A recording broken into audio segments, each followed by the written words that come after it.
many of you can remember your phone number from when you were a kid? Almost everybody can, right? It's amazing how you probably haven't used it. That phone number might not even be in service anymore. And for some of us, we're talking decades ago, but we still can recite it. If you're a kid or your grandkid or your niece or your nephew sat you down and said, "What was your first phone number?" You'd instantly do this. Ba ba ba, ba ba, ba ba. That's how we give phone numbers. I don't know if you knew that or not. I know now we just tell our phones to call whoever. But back in the 1900s, when some of us grew up, we had to memorize numbers. If we were going to call our friend or we were going to call home, you had to know the number by heart. And in order to remember it, we would put it to a song. And I know that doesn't sound like a song, but that's really what that is. Ba ba ba, ba ba, ba ba. That's how you gave every single phone number. There's rhythm, there's a little bit of tone, and you've never, ever forgotten it. For some of us, it's the same principle that got us through school. The only reason I passed the U.S. Constitution test in middle school was because I had 15 songs I had memorized. I couldn't remember the facts in and of themselves, but as soon as I put them to a tune, for whatever reason, I couldn't not remember them. Music is so powerful because of brain stuff. That's my scientific term for how this thing up in your skull works. It's pretty amazing, and there's a few principles at play that I just want to tell you about really quick, and we'll nerd out together, and then we'll move on. But the first one is something called neural pathway encoding. I know that's big and fancy for you use a lot of your brain when it comes to music.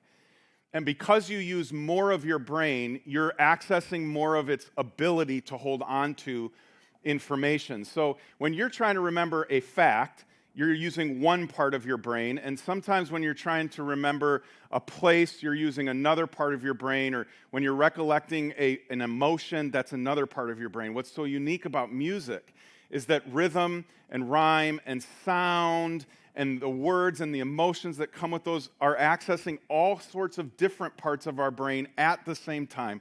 So you are literally engaging a larger percentage of your mind when it comes to music than virtually anything else in your life. And that's why so much of it sticks with us. That's why you knew the words to the Aha song, even though it's not on your phone right now. That's why you can remember your phone number, because you put it to a beat, you put it to a tune. You have more of your brain engaged. Another principle that's part of this is called cognitive chunking. I know that doesn't sound as technical, but that's literally what brain people call this. It's when you take bits of information that seem like they're scattered and there's too much of it and they're all over the place, and you chunk them together. So thus the rhythm in your phone number. You always would give the first three first. Ba, ba, ba. You chunked those together. You weren't remembering three individual numbers. You were almost remembering the cluster itself. And then with the last four, it was ba, ba. That's another chunk. Ba, ba. That's the last chunk. So instead of remembering 7 numbers, you're remembering 3 chunks. It's why anytime you would study for a big exam or a big test, they would recommend doing things like flashcards, because you're actually chunking information down. Or you'd learn an acronym, or you would put a song to the amendments that you had to remember for the test. It's amazing how our brains can actually hold a whole lot, but need to do it in kind of a specific way. And that way is referred to technically as sequential memory scaffolding. Scaffolding, if you think about it in like real terms, is you'll see it outside of buildings when they're going to paint big, tall buildings, or when they had to paint the roof in here, they would build scaffolding so you can climb up on it and get to these places. And your brain has similar things going on all of the time. It's like a filing system. And you learn, maybe subconsciously, to put certain things in certain places or in a certain order, and then later you're able to access it, not because you feel like you remembered it, but because it got stored somewhere that you were able to access. It's just kind of funny how you might walk through a room and smell something that you haven't smelled and instantly be back in 5th grade. It's why you'll hear a song and all of a sudden you'll remember your first crush. Because we tie emotions to memories, and the music sometimes helps us put it in a certain file that we can go back to a little bit later. It's really, really remarkable, which I don't know when you come into church, if you're newer to church, if you've ever wondered, like, why do we do the music thing? Because it's weird. Has anybody ever said that out loud to you? You realize, like, there's like 400 people in this room and we just sang for 10 minutes out loud together. That's kind of strange. We don't do that in any other context. And if you've ever wondered why, if it's not just because that's what churches do, at least for us, it's because we know that you will remember the song. Scientifically proven, you will remember the song. You will forget everything I say. And I'm not offended, I just get it. I'm only accessing a very particular part of your brain, while the music, you go home singing it. You won't remember the bottom line today, but I bet about 3 o'clock you'll be singing something about tending a grave. Because we put it to music, we spent some time with it, and you were able to hold on to it. And that's what this series is all about. I want to take each week, and we're just going to look at different music. So again, if you're here for the first time, this is not a series on telling you why the music you listen to on the radio is bad. That's just not what we're going to do. We're going to look at the songs we sing here on a fairly regular basis and talk about their meaning and what they're trying to teach us and what they're trying to help us remember, what they're trying to help us go into our week with, because a talk's just not enough. We have to put it to music. And today we're going to look at a song that we started maybe a couple months ago. It's really become one of my favorites. It's called Make Room. We haven't sung it yet today, but this song to me is my favorite because it's a great way to start the day. If you're looking for a church song to make your alarm on your phone, this is the one. This is the one. Because it's this idea that I'm going to start my day in a certain posture when it comes to my relationship with God and His place in my life. And I've just found the better I do at starting my day there, the better chance I have of my day remaining there. And so I think the words of this song are super powerful when you put them in that kind of context. But I want to make sure you understand, it's really a song about surrender. And surrender can feel like a really scary word to us in our day and age and in our culture, because it feels like we're giving up. But I want you to understand something before we dive into this song. Surrender isn't giving up. It's sorting out. Surrender is not, life's too hard, so I'm just giving up and I'm going to do the God thing, because what better opportunity or what better chance do I have at feeling better about this, right? Or life's just so hard, I'm going to give up and let God, probably won't show up. And that kind of attitude's not what we're talking about. This isn't waving the white flag. This is about prioritizing and organizing and putting the main thing as the main thing in our life. And I know for some of you, you're here today and you're like, I have not decided that this Jesus thing's the main thing. I get that. And so maybe what today is a window into what you're invited to and the difference that makes. The difference that makes in you, the difference that makes in how you navigate this whole life thing, because it is tricky and it is hard. And I believe that when I make room for Jesus in my day, when I make room for Jesus in my life, good things happen. And that's Peter's story. Peter's one of my favorite people in all of the scriptures because him and I seem to have a lot in common about our natural questioning nature, our sometimes just thick-headedness, sometimes our doubts and all of those. He brings all of that to his relationship with Jesus. And what I want to look at today is where Peter kind of interacts with him for the first time. Jesus is likely 29 or 30 years old. This is the very beginning of what we would just call his public ministry. So he's been growing up as a kid and a teenager and in his 20s, and he's been the son of a carpenter and all that. And this is the moment where he's really starting to teach and people are listening. He's maybe doing some miracles and things like this. And he's inviting these guys to become his students or his disciples, to follow him. And one of them is Peter. And instead of Jesus like going off to the temple and sending out a bulletin like to the town going, hey, if you want to hear what Jesus has to say, you should come see him, Jesus goes to where Peter is, where Peter's working, and kind of messes up his work and asks him or invites him to reprioritize his work. And it's my favorite story. If you grew up in church, you've probably heard this story because it's like day one of Sunday school. A lot of us maybe have never heard it, though.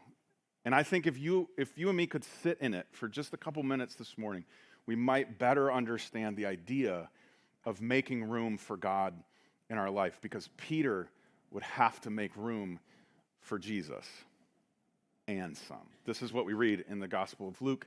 One day, as Jesus was preaching on the shore of the Sea of Galilee, great crowds pressed in on him to listen to the word of God.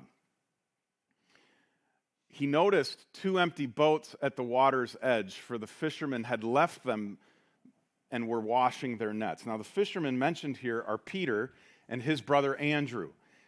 Understand, Peter and Andrew are young dudes, maybe 20. They've been fishermen their entire life. They know what they're doing, and they've been doing it for a long time, since they were little kids.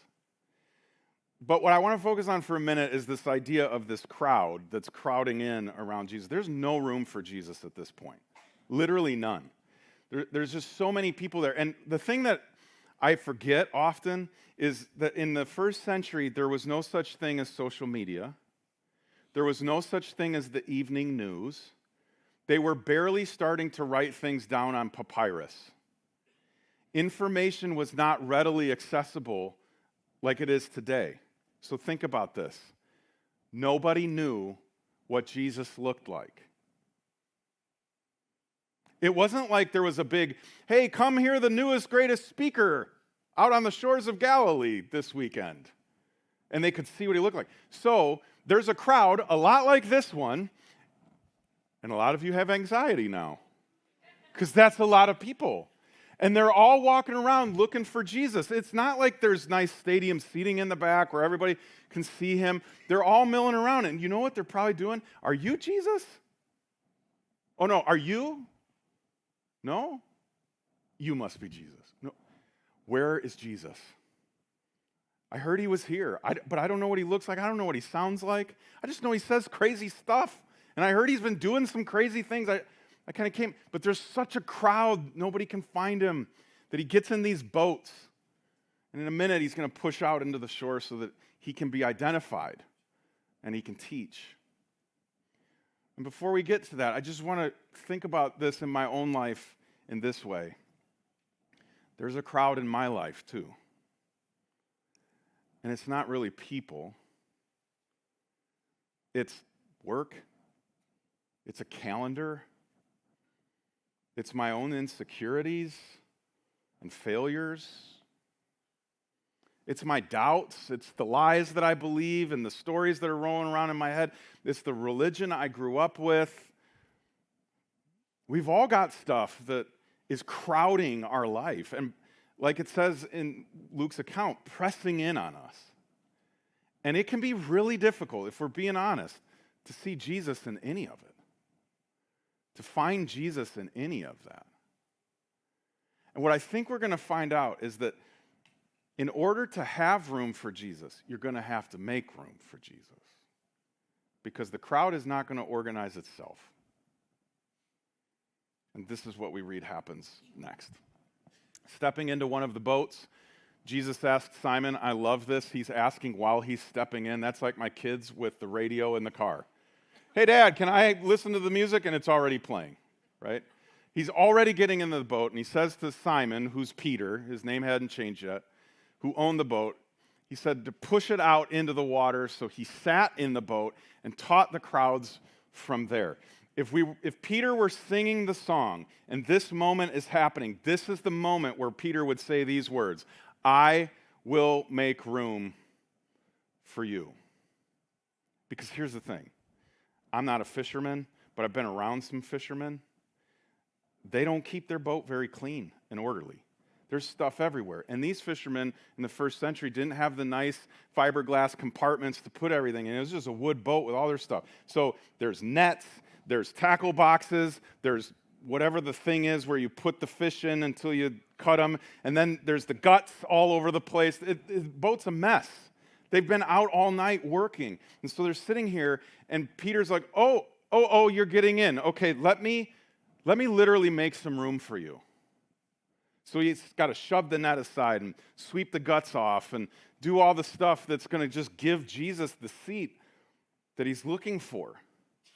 He has to make a conscious decision to reorganize his boat, to sort it out. And in some ways, he has to make room for something new, which means giving up some of the standards that he's used to and that he knows well. We take this part for granted, but if you ask me, it's a really big deal. Peter's saying, I'll make room for you. It's probably very stressful. Like when you go to the grocery store and you come home with the groceries and you have to put them away. Why is that the worst 15 minutes of my life? I hate it. I don't need to pay someone to go grocery shopping. I need them to put them away for me. That's the whole thing. It just stresses me out. I am sweaty and angry at the end of it. Because it's not just adding groceries to the ones you already have, because there's not room for them. We are spoiled rotten. We have full kitchens, and we're like, I got to run to the grocery store and get some more. And so we have to go, okay, this cupboard can no longer be the snack cupboard. It has to be the canned goods cupboard. I don't know what we're going to do with the snacks, but we know we can throw the healthy stuff away because we're never going to eat that. And then we go into the refrigerator and we're like, okay, this is 14 months old. We can throw that away. So you're sorting while you're adding. And that's what Peter has to do in this moment. You're making room for the new groceries in your kitchen. And Peter's having to make room for Jesus in his boat.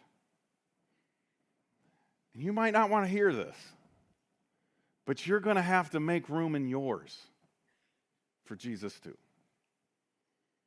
Because he's too kind and he's too gentle to force his way in. So you have to look at him and go, I'll make room for you. I'll make sure you have a seat. And then the day took a turn that nobody saw coming. This is what happens next. When he had finished speaking, when Jesus had gotten done teaching this lesson or giving the talk that he had given, he said to Simon, now go out where it's deeper and let down your nets to catch some fish. Notice he didn't say, and try to catch some fish. Or let's see if the fish are biting now. He says, no, we're going to go out, lower the nets to catch some fish. I don't know if that registered for Peter, but I imagine if it had, Peter would have been like, yeah, right. Because this is what he says, Master, we worked hard all last night and didn't catch a thing. In case you didn't know, we're professionals. And we've been doing this a long time, and we actually worked all night. The fish are not biting. And they bite at night, not during the day. So, but, Peter says, if you say so, we'll go let the nets down again. I don't know this. We don't get the, how you should read this tone kind of thing. But I think Peter might have been a little bit snarky with this comment. Like, but if you say so, big teacher man that grew up a carpenter's son, not a fisherman's son, we'll go out and little nets down again. It'll be sure. But Peter does it one way or the other.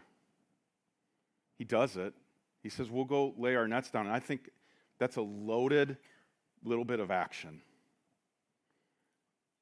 This is the moment in the song where Peter would say, okay, here is where I lay it down. Literally. I'm going to literally lay my net down, but I'm also going to literally have to lay my pride down. I'm going to have to let my expertise down. I'm going to have to let down what I know to be true, what I'm convinced of, to even explore what could be possible with you. And that is really terrifying. It's really terrifying. because it means redefining our life, redefining our identity in a lot of ways. What happens if they go out and they catch a bunch of fish? What does that say about Peter and Andrew? What does it say about their ability to be a fisherman? All that they've taught and known for so long. I wonder what Jesus might invite you to lay down in your life. I think of it like a big ship that carries a ton of cargo on it. My family, we go up to the UP a lot, and there's a big dock that huge boats like this come into, and it's amazing how much weight is on these boats, where as they start to unload it, you can literally see more of the ship come up out of the water. That's how much they're weighed down. And it occurred to me the last time we were watching this that's the ship's burden. That's what we would call it maybe in our life. We get loaded down with things. And what's so interesting is whatever the ship is loaded down with determines where the ship will go. So if it's loaded down with coal, it's going to go to a coal plant to deliver it or collect it and bring it to another coal destination. If it's loaded down with groceries, it's going to end up going to a dock where they're receiving groceries. That burden always decides where the ship is going to go. It's not free to go wherever it wants. And even if it tried, it would take a lot more time to turn it. It would take a lot more time to turn it around because it's so heavy. It's so much weight that it's turning. But once it gets relieved of that weight, once it gets relieved of that burden, all of a sudden it's a little more free. They could go buzz around out in the middle of the lake a little bit on that big ship, and it would be kind of fun. It would be a very different experience for it. But not until it's gotten rid of the burden. So I love that this song talks about, here's where I lay it down, and here's what I'm laying down. And it gives us really 6 things. Here's where I lay down my burdens. For some of us, that burden is a divorce. For some of us, it's that we've never been married and we don't know why. For some of us, it's a job we hate or a job we lost. For some of us, it's real depression, real loneliness. For some of us, it's a sense that tomorrow won't be better than today. The song also mentions crowns. Here's where I lay down my crowns. For some of us, that's our accomplishments in life, our career. And the idea that we would lay down our career is kind of a non-starter. We've worked too hard to build the career we have. We've worked too hard to get the house, to get the yard, to get the car, to get the vacation. Or we're living forever in high school land where we were the best football player, or we won the award at graduation, or whatever the case may be. Like, those are the things that give us a sense of security and identity. It also mentions the lies we believe. This is where I lay down the lies. I'm not redeemable. God might have to love me, but he doesn't like me. It talks about laying down our doubts. Like, I'm going to ask God the hard question. That's scary. I'm gonna say the last 10% out loud. That's really scary because I doubt that anybody is ready for it. And then later in what in music terms is called the bridge of the song, it says, so shake up my traditions and shake up my religion. A lot of us walked away from church not because of Jesus, but because of religion. Because of the organized part of it that felt yucky and gross and sideways from what Jesus would teach.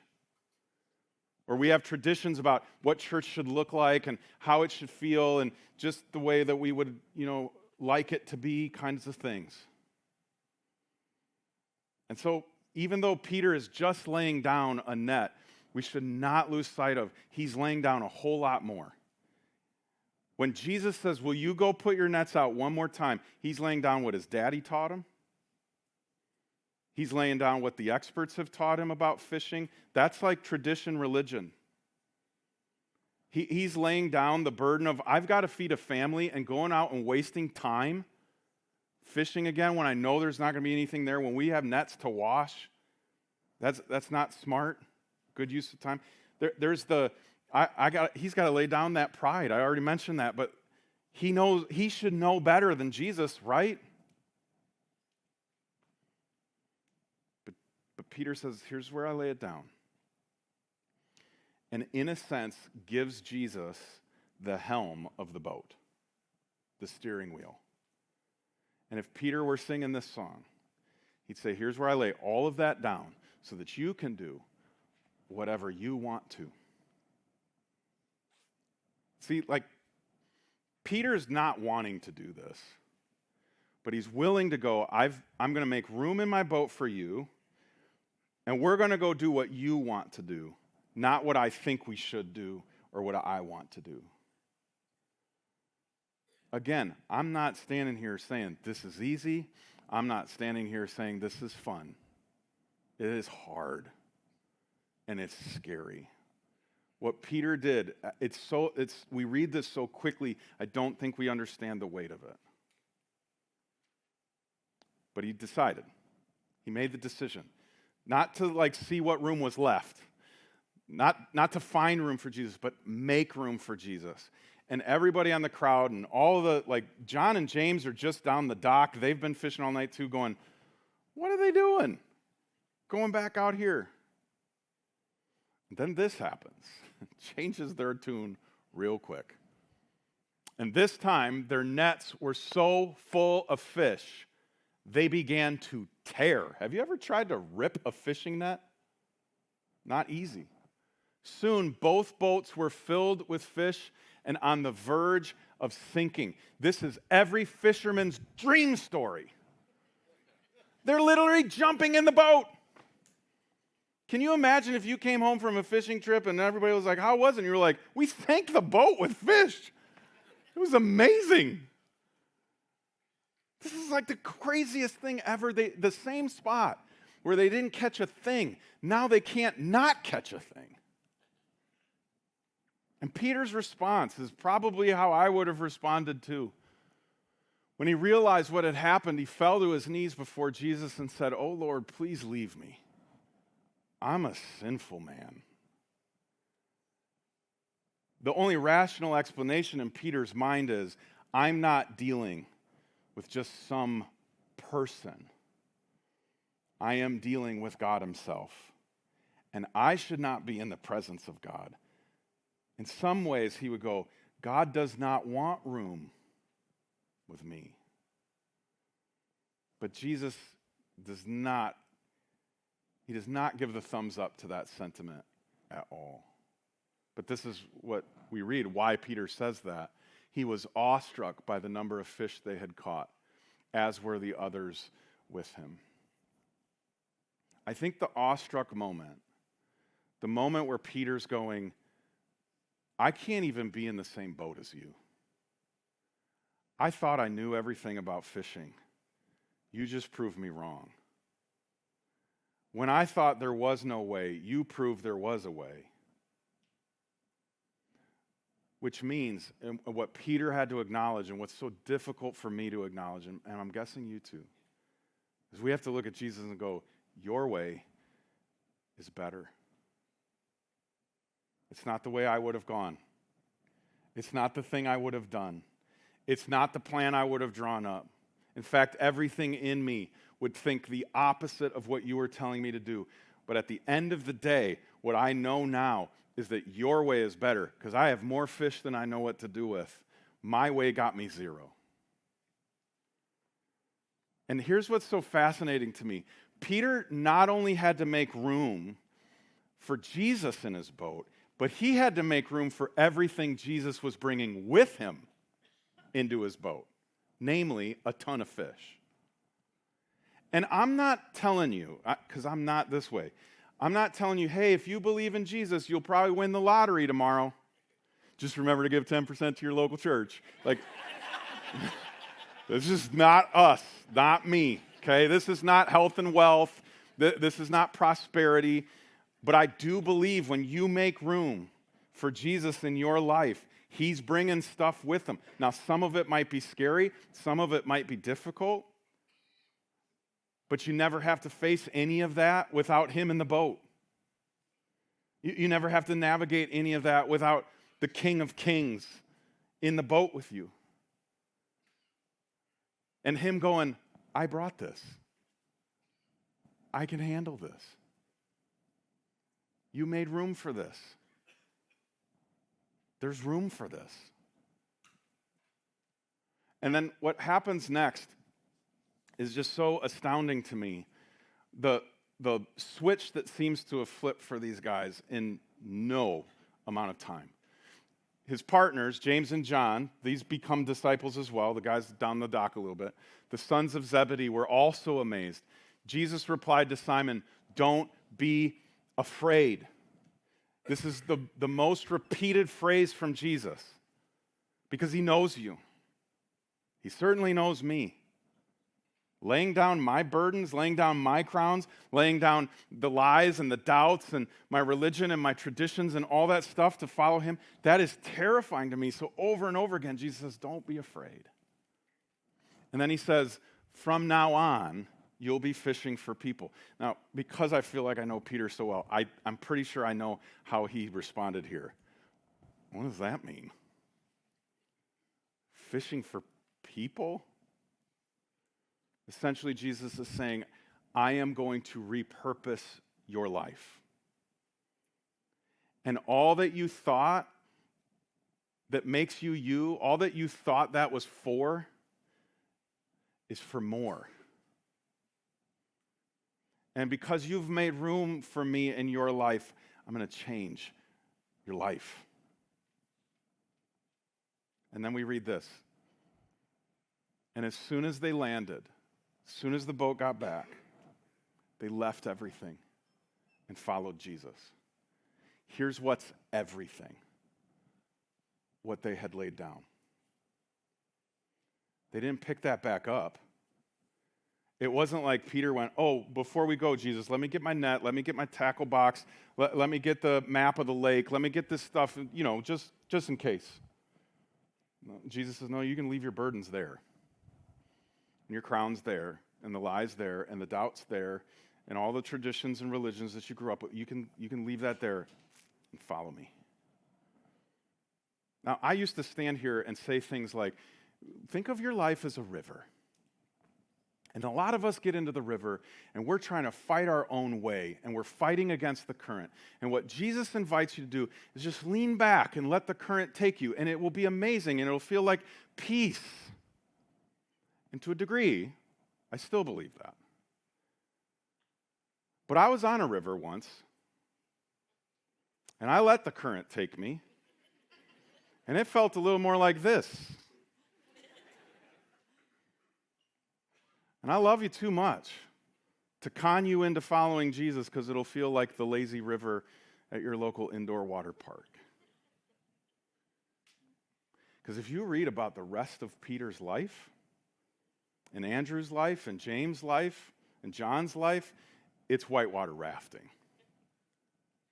But it's also the greatest adventure. It's this moment when they lay it all down and they decide to leave everything. Here's what they're essentially saying. It's this line from our song. You're all I'm chasing now. I'm not chasing pro status. I'm not chasing big money. I'm not chasing recognition. I'm chasing you. At this moment, Peter and those boys, they don't even know what fishing for men is, but they're doing it. Because all they're chasing now is Jesus. They have allowed themselves to be taken by the current, but they know that the wild ride will be worth it because of what they've already experienced in just their first afternoon with him. They made room, and he brought more. He did the impossible. He changed everything for them.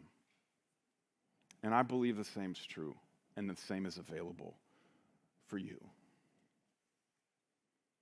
The question of surrender, so you know, is not actually giving up. Like, we're not going to have fun anymore in life. We're not going to have adventure anymore in life. We're not going to have good anymore in life. We're just kind of throwing in the towel to become a Christian. Surrender isn't giving up, it's sorting out. That's what Peter did. He sorted out his boat, prioritized Jesus, and then Jesus took the lead, and he was able to leave a whole mess behind. For James and John, by the way, that included their dad. I just imagine poor Zebedee sitting in that boat going, "Where are you going? I built this like fishing business for you. You're going to go follow this wild-eyed rabbi around?" But they had sorted out their life. And their next step and the direction became clear. They made room. So here's what I want to encourage you to do this week. I'm going to warn you. Initially, I thought about this as a metaphor, but I've decided to encourage you to do it literally. I think you should literally clean out your closet. I know. You're like, I didn't come here to get chores.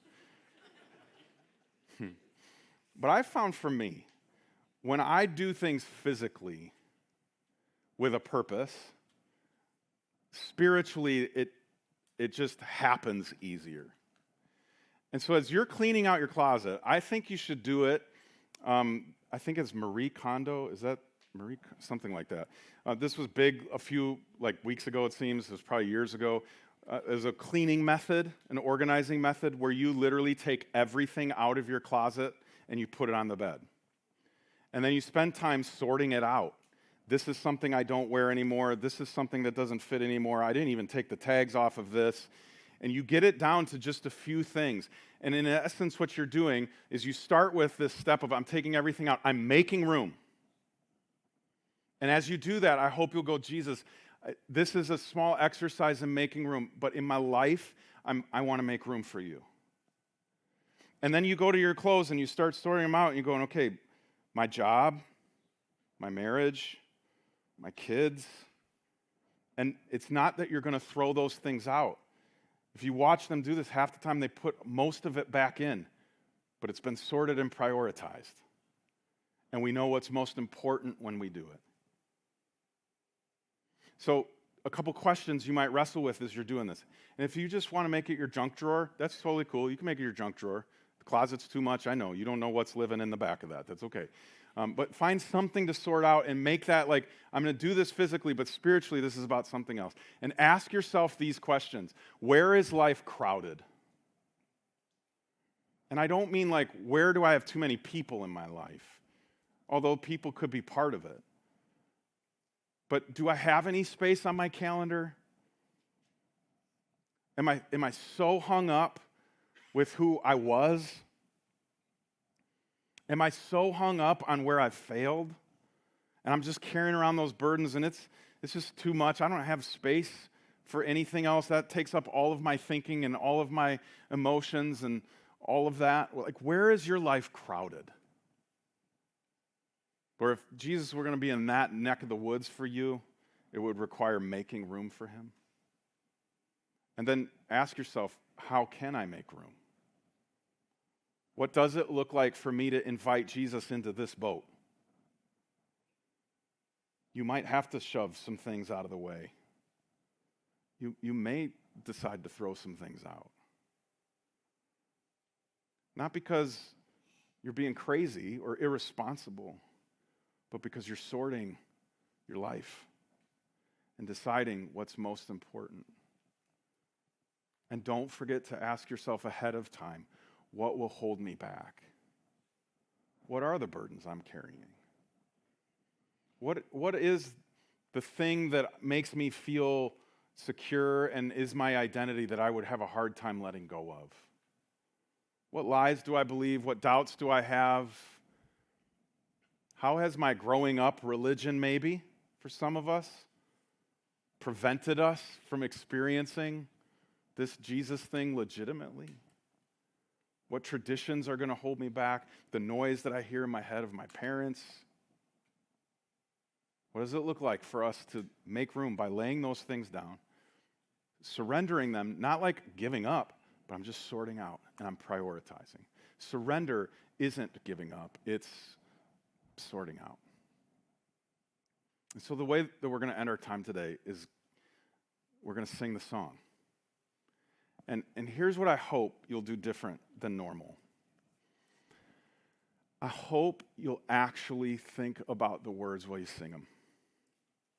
And if that means for today, you don't actually sing them, you're just kind of there and you're present, actually thinking about them as they're sung, that's totally okay.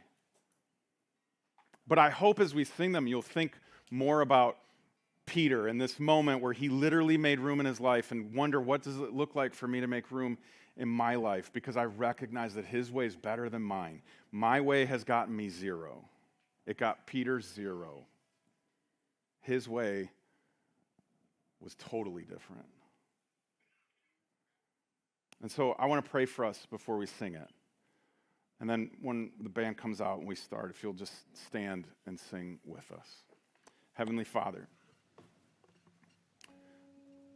I think there's just this part of me that wishes I could have been there that day. Not just to see the miracle of boats so full of fish that they're sinking, but to see the moment. To see the moment where Peter said, I'll make room for you in this boat, Jesus. I'll lay down my pride. I'll lay down what I think I know. I'll lay down all my experience, the thing that makes me me. I'll lay that down. And then I'll leave it down to chase after you. God, that just would have been so cool to see. I just get this sense that you look at me, you look at each of us in this room, and you go, well, I can do that in your life today. You didn't have to be at Galilee in the boat. You got your own lake. You got your own boat. You got your own crowd. Make room for me. So we will. This song, God, is our prayer, not just for today, but every day. In your name, amen.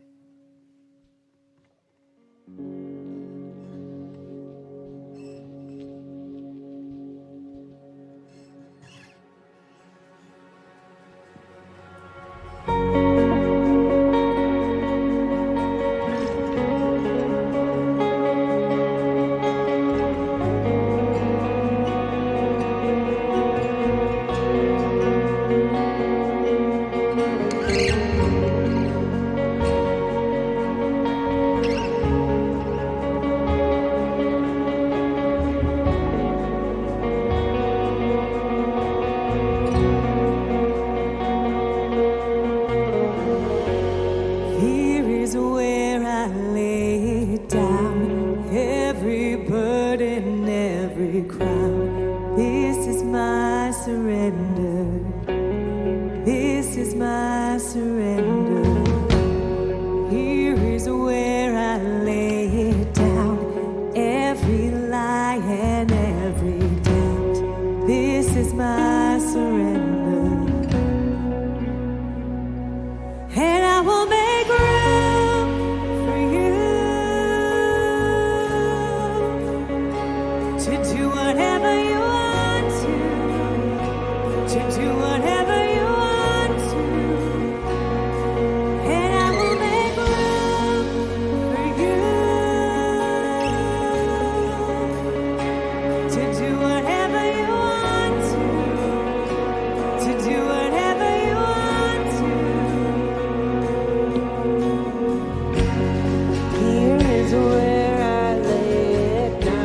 just sung our prayer.